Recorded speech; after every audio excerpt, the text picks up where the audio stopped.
저는 오늘의 말씀을 초대교회의 순교자인 펄페추아의 이야기로 시작하고자 합니다. 181년경 북아프리카 카르타고의 부유한 귀족 집안의 딸로 태어났습니다. 이제 결혼하여 막 아기를 낳은 22살의 젊은 나이에 로마 군인들에게 체포됩니다. 당시 로마 황제인 septimus 세베루스가 황제 숭배를 하지 않는 모든 기독교인들을 잡아들이라고 칙령을 내렸습니다. 풀려나는 길은 아주 간단합니다. 아주 간단합니다. 로마 관리 앞으로 나아가 황제의 동상에 분향하면서 Caesar is the Lord, 시저가 주님이십니다 라고 중얼거리듯 한마디만 하면 풀려납니다.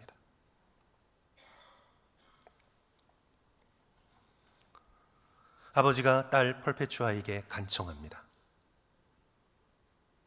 한마디만 중얼거려 달라고. 제발 한마디만 해달라고. 그 한마디만 하고 남편에게 돌아가 갓 태어난 아이를 키우며 행복하게 살라고.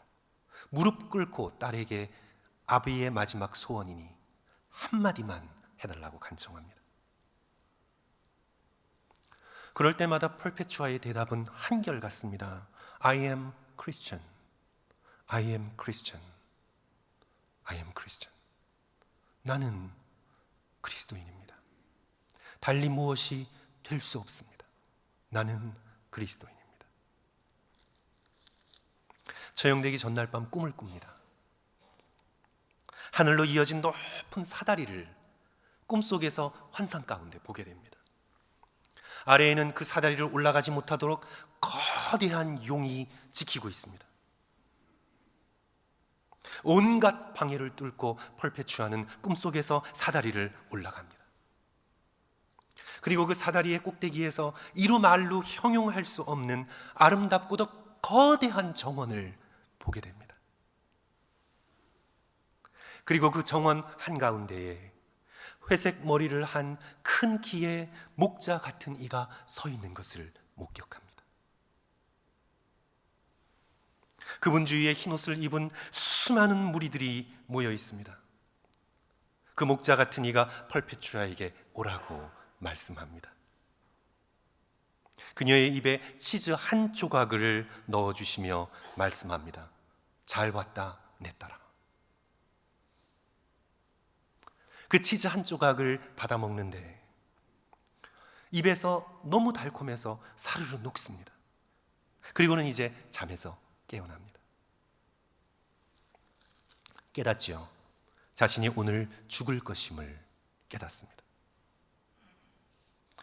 동시에 말로 표현할 수 없는 하늘의 평강을 느끼게 됩니다.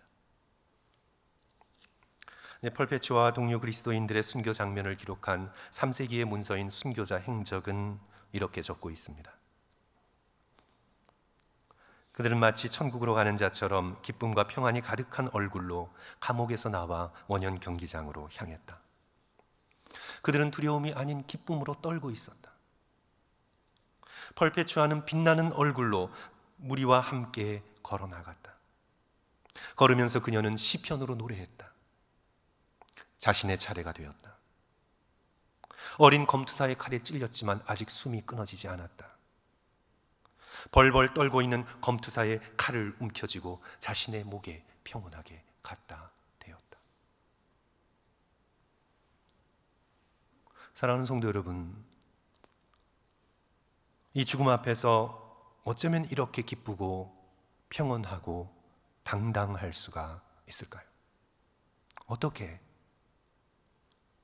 22살의 어린 아들을 둔 여인이 이토록 당당할 수 있을까요? 벌벌 떠는 검투사를 오히려 다독거리고 그의 칼을 두 손으로 잡아 자신의 목에 갖다 대는 이 평온과 이 당당함은 어디서 나온 것일까요? 우리는 21세기 이 미국 땅을 살아가면서 크고 작은 시련 앞에 때로 가슴이 쿵 하고 떨어집니다. 때로 자녀들의 일에 초조하고 우리 자신의 건강에 염려하고 또 물질이 부족할까 때로 노심초사합니다. 일이 우리의 계획과 뜻대로 되지 않을 때 우리는 쉽게 낙심합니다. 내가 그렇지 뭐. 쉽게 낙심합니다. 우리가 함께 큰 소리로 외쳤듯이 2023년 우리 교회 표어가 예수님과 함께 기쁘고 당당하게인데요. 때로 우리의 영적인 현실은 너무나 자주 걱정하고 움츠려들고 피하고 그렇게 살고 있지 않은지 이제 저물어가고 있는 2023년을 되돌아보면서 저희 스스로의 모습을 반성하게 됩니다. 오늘 본문 말씀은 우리에게 이렇게 선언합니다. 성도 여러분, 16절 다 같이 한번 큰 목소리로 함께 읽겠습니다. 그러므로 시작. 그러므로 우리가 낙심하지 아니하노니 우리의 겉사람은 낡아지나 우리의 속사람은 날로 새로워지도다. 이것은 선언입니다. 그러므로 우리는 낙심하지 않습니다. 우리는 낙심하지 않습니다. 본문에서 우리란 사도 바울 일행뿐만 아니라 고린도 교회 성도들 모두를 가르치지요. 예수 그리스도를 믿는 이 땅의 모든 믿음의 백성들을 가리킵니다. 그러므로 이 선언은 우리 모든 그리스도인들의 선언입니다. 이 세기를 살았던 펄페추아의 선언만이 아니라 동일한 예수 그리스도, 동일한 성령의 은혜 가운데 살아가고 있는, 오늘 이 땅을 살아가고 있는 우리 모두의 선언인 것입니다. 우리는 낙심하지 않습니다. 인생의 어떤 고난과 시련을 만나도 예수 그리스도를 믿고 거듭난 믿음의 백성인 우리는 절대 낙심하지 않습니다. 죽음 앞에서도 예수 그리스도가 주시는 평안을 누리며 우리는 낙심하지 않습니다. 이것이 오늘 본문의 선언인 것입니다. 저는 오늘 이 고린도전서의 이 본문을 가지고, 고린도후서의 이 본문을 가지고 우리가 낙심하지 않는 이유에 대해서 성도들과 함께 두 가지로 나누어서 오늘 본문의 말씀을 살펴보고자 합니다. 우리가 낙심하지 않는 이유 첫 번째, 그것은 우리의 속사람이 날마다 새로워지기 때문입니다. 우리의 속사람이 날마다 새로워지기 때문입니다. 다시 16절로 돌아갑니다. 그러므로 우리가 낙심하지 아니하노니 우리의 겉사람은 낡아지나 우리의 속사람은 어떻게 된다고요? 날로 새로워지도다. 본문에서 말하는 겉사람은 우리의 육체입니다. 우리의 이 겉껍데기입니다. 보이는 육신의 형상입니다. 속사람은 무엇인가요? 보이지 않는 우리의 심령입니다. 우리의 마음입니다. 하나님이 살펴보시는 우리의 중심 영혼입니다. 사도 바울은 친히 육체가 낡아지는 것을 몸소 체험했습니다. 그는 고난을 많이 당했습니다. 우리처럼 우리의 건강을 위해 뭔가 건강식품을 먹고 그럴 수 있는 여유가 없었습니다. 그 당시에 그럴 수 있는 환경이 아니었습니다. 오늘 본문 말씀이 들어있는 이 4장 앞으로 가시면 8절 이하를 보시면 그는 사방으로 우겨싸움을 당했습니다. 박해를 받았습니다. 예수의 죽음을 친히 몸에 짊어졌습니다. 항상 죽음에 넘겨진 환난 가운데 있었습니다. 또 고린도후서 11장을 보시면 그는 40에 하나 감한 매를 무려 5번씩이나 맞았습니다. 한 대 맞아도 견딜 수 없는 그 로마의 채찍을 39대, 그것을 5번이나 자신의 육체로 받아냈습니다. 3번은 태장으로 맞았습니다. 1번은 돌로 맞았습니다. 바다를 건너다가 3번 파선했습니다. 일주일을 아무것도 먹지 못한 채 깊은 바다 가운데서 견뎌야 했습니다. 또 그는 그의 몸을 다해 수고하고 애쓰며 여러 번 자지 못하였고 주렸고 목말랐고 여러 번 굶고 춥고 헐벗었습니다. 거기다가 고린도후서 12장을 보시면 주님께 3번이나 간구할 만큼 자신을 괴롭히는 육체의 가시가 있었습니다. 얼마나 그것이 견디기 힘들었으면 그는 그것을 친히 사단의 사자라고 표현을 했습니다. 그것이 학자들이 얘기하는 간질이던 아니면 안질이던 아니면 그 무엇이던 그는 육체의 가시를 지닌 채 주께서 부르시는 날까지 평생을 살아야 했습니다. 사도 바울은 겉사람이 낡아지는 것이 어떤 것인지 100% 체험했습니다. 오늘 우리 가운데 그 누군가가 체험한 것과 못지않게 그런 육체의 겉사람의 낡아짐이 무엇인가를 체험으로 알았습니다. 그런 그가 이렇게 선언하고 있습니다. 그러므로 우리가 낙심하지 아니하노니. 그러므로 우리가 낙심하지 아니하노니. 이유가 뭐예요? 왜냐하면 우리의 겉사람은 낡아지지만 그러나 우리의 속사람은 our inner nature is being renewed day by day. 우리의 속사람은 날로 날로 새로워지기 때문입니다. 놀라운 고백이죠. 사랑하는 성도 여러분, 우리가 겉사람에 주목하면요, 우리는 낙심할 수밖에 없습니다. 건강은 언젠가 무너져요. 아무리 건강을 잘 지켜도 건강은 언젠가 무너지게 돼 있습니다. 주름이 생기고 근육이 빠지고 뼈는 약해지고 겉사람은 낡아질 수밖에 없습니다. 하지만 우리의 심령, 우리의 마음, 우리의 영혼은 시간이 흐를수록 더욱 강건해질 수 있습니다. 늘 새로워질 수 있습니다. 그래서 우리가 해야 하는 영적 훈련 가운데 하나가 성도 여러분 뭐냐면요, 오늘 본문의 사도 바울처럼 겉사람의 낡아짐을 친히 체험해서 알았던 사도 바울처럼 우리는 영적인 훈련을 한 가지 해야 되는데, 그것은 겉사람과 속사람을 좀 구분하는 훈련을 해나가야 합니다. 아, 그거 영육을 분리하는 이원론 아니에요, 목사님? 그렇게 물으실 분도 계시겠지만 아닙니다. 이원론이 아닙니다. 그리스도의 재림의 날에 우리는 썩지 않고 상하지 않을 몸으로 부활하게 될 것입니다. 하지만 그때까지는 우리는 이 땅에서 우리의 몸이 상하고 병들고 썩고 낡아지는 것을 경험하게 될 것입니다. 하지만 반면에 우리의 영혼은 영원합니다. 날이 갈수록 강건해질 수 있습니다. 늘 새로워질 수 있습니다. 우리가 인생의 경험 속에서 우리 몸이 무너지면 마음이 약해지는 것을 깨닫게 돼요. 그래서 그냥 평소 때는 예의 바른 사람이다가도 이 건강이 무너지면 굉장히 까다롭고 굉장히 힘든 분들이 계세요. 몸과 마음이 연결되어 있다는 증거지요. 몸이 아프면 마음도 무너지고 지치고 우울해질 수 있습니다. 그러나 우리 믿는 그리스도인들의 믿음의 역량은 거기서 더 한 걸음 나가는 것입니다. 생각하는 것입니다. 묵상하는 것입니다.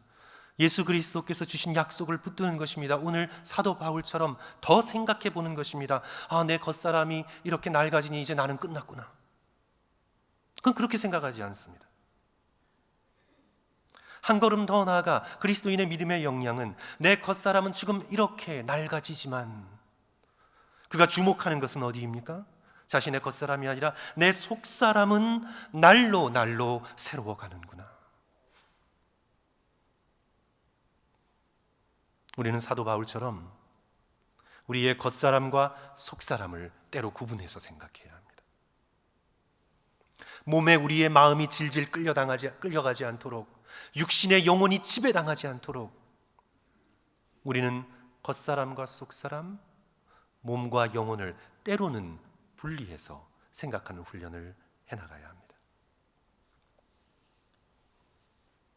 빌리 그레이엄 목사님이 이제 심한 관절염으로 고생하고 있는 친구 선교사님을 방문하여 문안했는데, 그러면서 이렇게 물었다고 합니다. 저니, 일어나지도 못할 정도로 이렇게 아픈데 어떻게 지내고 있나 자네? 그랬더니 이 선교사님이 대답하기를, 조니의 팔은 들 수 없을 정도로 아프고 조니의 무릎은 일어날 수 없을 정도로 약하지만 조니의 영혼은 하나님의 은혜로 그럭저럭 잘 지내고 있네. 걱정하지 말게. 조니의 영혼은 강건하다네. 걱정하지 말게. 고통 속에서도 꾸며낼 수 없는 환한 미소를 지으며 자신에게 그렇게 대답하는 선교사 친구를 통해 오히려 빌리 그레이엄 목사님이 큰 도전과 은혜를 받았다고 쓰고 있습니다. 우리는 우리의 겉사람과 우리의 속사람을 구분하는 훈련을 해야 합니다. 나의 겉사람은 시간의 흐름에 따라 낡아질 수밖에 없으나 그렇습니다, 주님. 나의 속사람은 날마다 성령의 능력 안에 새로워짐을 믿습니다. 이것이 바로 믿는 그리스도인의 고백이 되어야 할 줄 믿습니다. 성도는 우리의 속사람이 어떻게 새로워지나요? 멀리 가지 않고 같은 장 4장 6절을 보시면 우리 성경을 좀 찾으셔서 우리 본문 4장 펼쳐놓으시고 우리 6절 슬라이드 또 참조하시고요. 우리 함께 다 같이 읽을까요? 어두운 데에 빛이 빛이라 말씀하셨던, 우리 같이 읽습니다. 시작. 어두운 데에 빛이 빛이라 말씀하셨던 그 하나님께서 예수 그리스도의 얼굴에 있는 하나님의 영광을 아는 빛을 우리 마음에 비추셨느니라. 빛이 등장하죠. 빛. 태초의 어둠 속에서 빛이 있으라 말씀하셨던 빛을 창조하신 하나님께서 예수 그리스도의 얼굴을 마치 반사경처럼 사용하셔서 하나님의 영광을 아는 그 빛을 누구에게 비춰주셨습니까? 우리의 마음에. 우리의 마음에.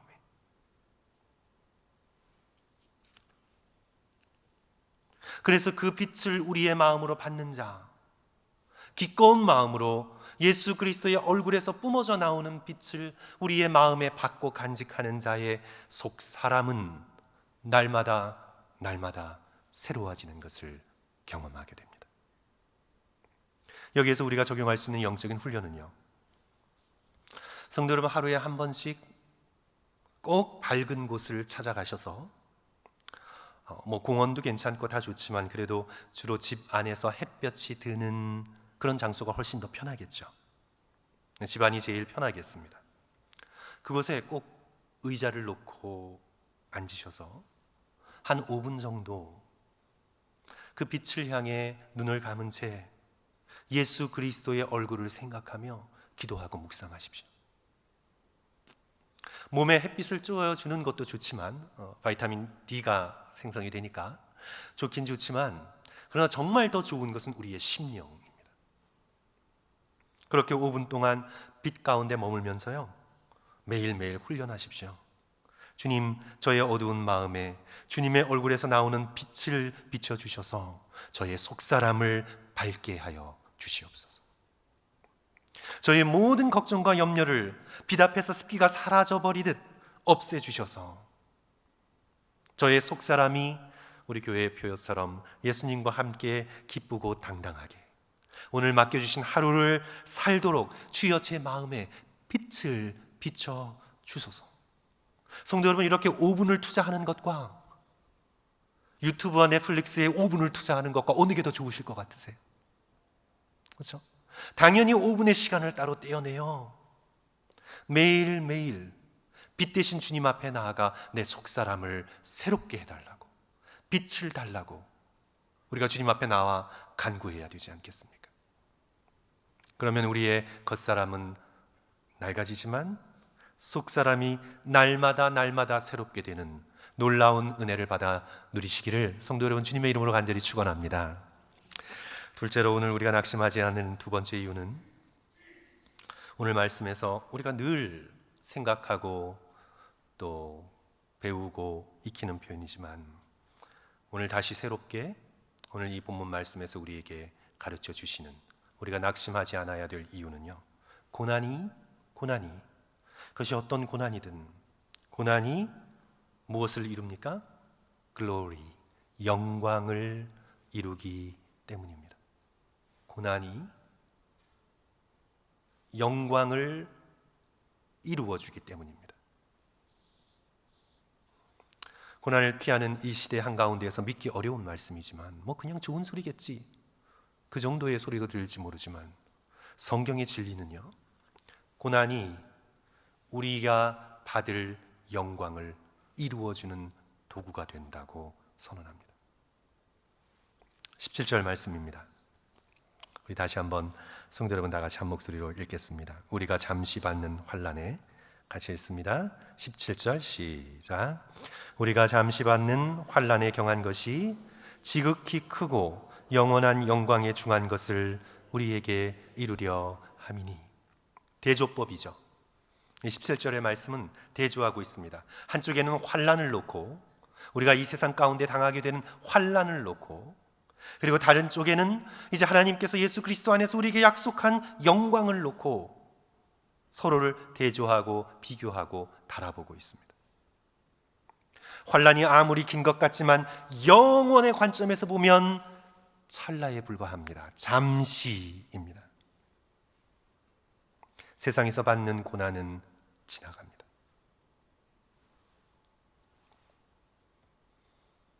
무게를 재어보면 환난은 우리가 지기 힘들 정도로 무거운 것 같지만 사실상 우리가 받게 될 영광의 무게에 비하면 아주 가벼운 것입니다.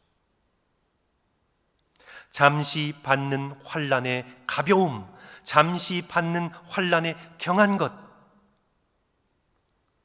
반면에 우리가 받게 될 영광의 무게는 지극히 크고 영원한 영광의 무거운 것, 중한 것. 바로 그 영광을 고난이 이루어준다라고 말하고 있습니다. 그러니까 고난이 이 영광의 재료가 된다는 말이죠. 조금 더 생각하면 고난이 없으면, 고난이 영광의 재료가 되어주니까 고난이 없으면 영광이 없는 거예요. 마치 음식에서 소금이 빠지면 음식 맛을 볼 수가 없듯이, 보석에서 빛이 빠지면 보석이 아니듯이, 우리가 이 땅에서 잠시 받는 고난의 가벼움이 예수 그리스도 안에서 영원토록 누리게 될 영광의 중함을 이루어준다.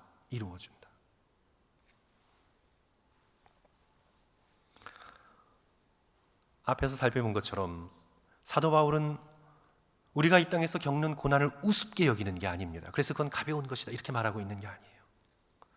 또 고난은 낭만적으로 묘사하고 있는 게 아니에요. 우리가 앞에서 살펴보았듯이 사도 바울은 자신이 당하는 고난을 기술할 때 그까짓 것 이렇게 기술하지 않잖아요. 그거 먼지 조각보다 못해 이렇게 기술하지 않아요. 그는 자신이 당한 고난을 기술할 때 그 고난이 처참합니다. 성도 여러분, 오늘 여기 우리 가운데 누가 겪은 고난과 비교할 수 없을 정도로 처참합니다.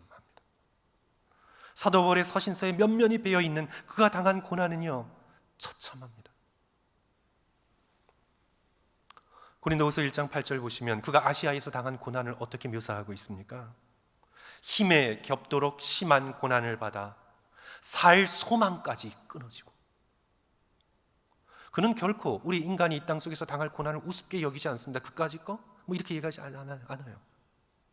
힘에 겹도록 고난을 당하여 이렇게 믿음이 좋은 사도 바울까지도 살 소망까지 끊어졌던 고난. 사도 바울은 이 땅 속에서 당하는 고난이 뭔지 친히 겪었습니다. 그렇게 그 고난을 친히 겪은 자가 지금 선언하고 있는 거예요. 그 고난조차도 우리가 장차 받게 될 영광의 무게에 비하면 먼지처럼 작고 가벼운 것이다. 고난을 하나도 모르는 그냥 안락 의자에 앉은 철학자가 이런 말을 했다면 우리는 귀를 기울이지 않죠. 그러나 사도 바울이 예수 그리스도의 다음으로 친히 고난을 겪어낸 사도 바울이 지금 선언하고 있는 것은 그 고난조차도 우리가 앞으로 받게 될 영광의 무게에 비하면 먼지에 불과하고 잠시에 불과하다. 우리는 생각하게 되죠. 하나님께서 그 모든 고난을 겪어낸 그리스도인들에게 주실 영광이 얼마나 대단하길래 이런 고백을 할 수 있는가? 예수 그리스도 안에서 우리에게 열리게 되는 천국의 영광을 생각할 때 사실 가슴이 두근거릴 수밖에 없습니다. 이를 진실로 믿고 또 믿고 묵상하는 믿음의 그리스도인들은 인생의 고난 속으로 들어갈 때에 낙심하지 않습니다. 이 고난을 통과하면 받게 될 영광을 생각하며 십자가의 고난을 묵묵히 견뎌내신 예수 그리스도의 뒤를 따라 힘들 때마다 성령의 능력을 의지하여 고난 속으로 걸어 들어갈 수 있습니다. 이것이 그리스도인들의 비밀입니다. 이것이 그리스도인들의 능력입니다. 잠시 받는 환난에 경한 것이 지극히 크고 영원한 영광에 중한 것을 우리에게 이루게 함이니 고난이 영광을 이룬다. 헬라어 원어 카테르가소마이라는 단어가 쓰였어요.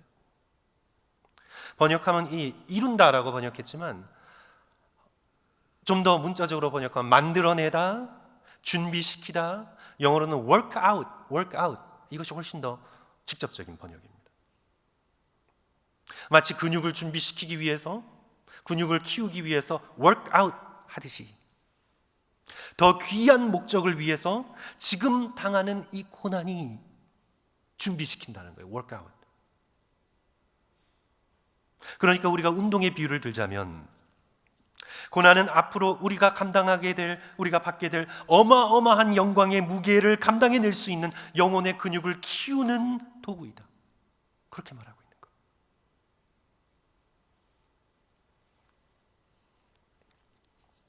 그러니까 고난이 없으면 영혼의 근육은 키워지지 않는 겁니다. 천국을 누릴 수 없는 겁니다.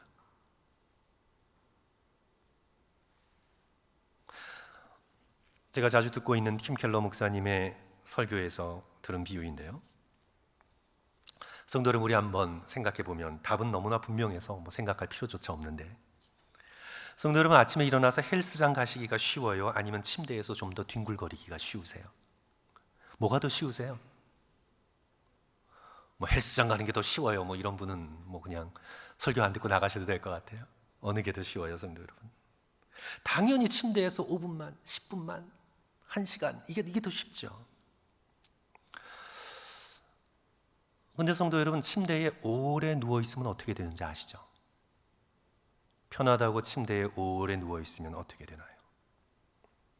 오래 누워 있을수록 다리의 근육은 빠지고 나중에 걷기 어려워져요. 아마도 우리 성도들 중에 병이나 수술 때문에 침대에 며칠씩, 몇 주일씩 누워 계셔야만 했던 경험을 가지신 분들이 계실 거예요.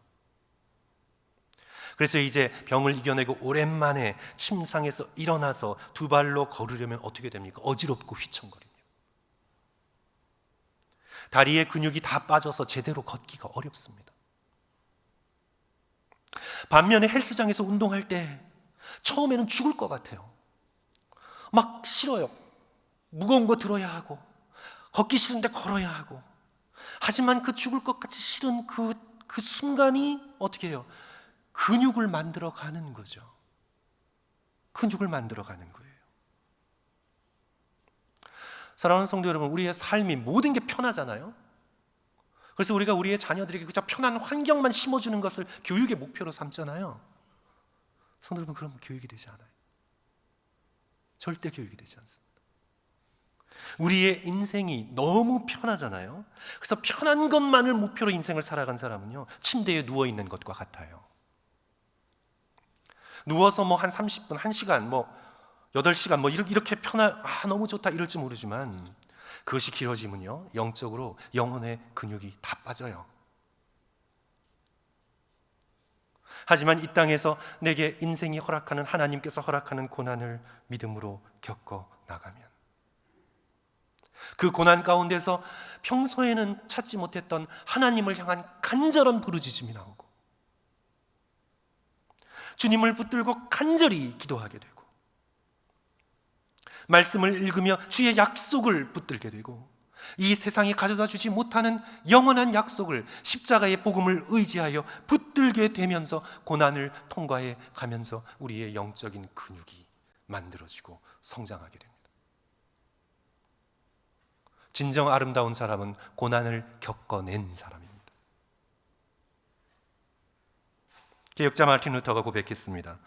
내게 환난이 없었다면 나는 성경을 이해하지 못했을 것이다.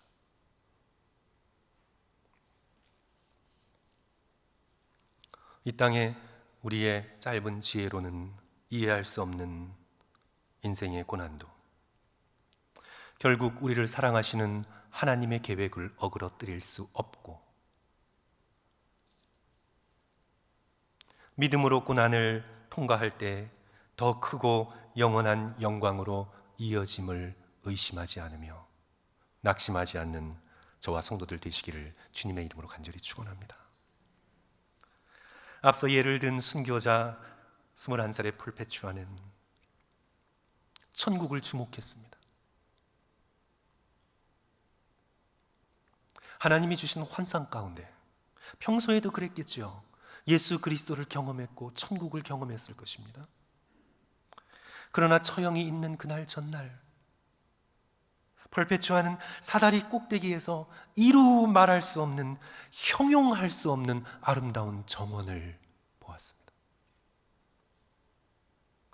그 한가운데 우뚝 서 계신 우리의 아름답고도 영광스러운 목자 되시는 예수 그리스도를 바라보았습니다. 세상이 주는 부귀와 안정과 영화보다 예수 그리스도의 손에서 받아먹는 천국의 치즈 한 조각을 그녀는 더 사모했습니다.